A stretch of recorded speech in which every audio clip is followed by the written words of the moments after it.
Côte d'Ivoire, le gouvernement fixe une date unique de départ à la retraite pour les fonctionnaires et agents de l'État. Pour plus d'informations sur ce sujet, retrouvez-nous après le générique. Mais avant de commencer, n'oubliez pas de vous abonner et d'activer la cloche de notification pour ne pas manquer nos prochaines vidéos. Bon visionnage.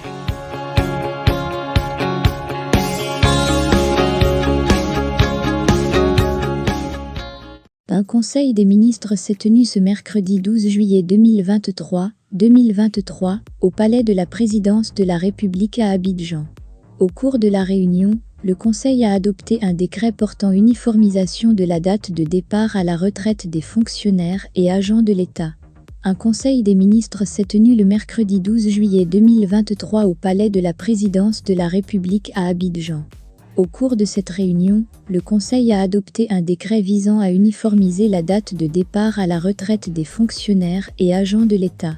Le ministère de la fonction publique a présenté ce décret qui établit une date de départ à la retraite unique, ainsi qu'une date de radiation uniforme pour tous les fonctionnaires et agents de l'État atteignant la limite d'âge de départ à la retraite au cours de la même année. Cette mesure vise à harmoniser les procédures et à garantir une gestion cohérente des départs à la retraite au sein de l'administration publique.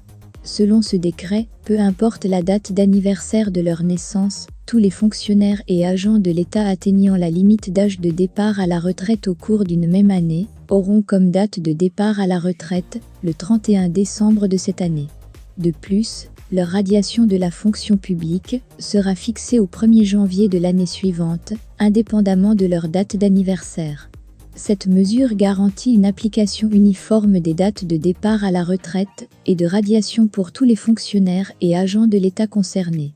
Par conséquent, les fonctionnaires et agents de l'État atteints par la limite d'âge de départ à la retraite avant le 31 décembre de l'année en cours sont maintenus en activité jusqu'à cette date et radiés le même jour, à savoir le 1er jour de l'an suivant, en vue de corriger les disparités dans la gestion des fins de carrière des personnels de l'État et de ses démembrements, et d'assurer efficacement leur renouvellement, a pointé le communiqué du Conseil des ministres.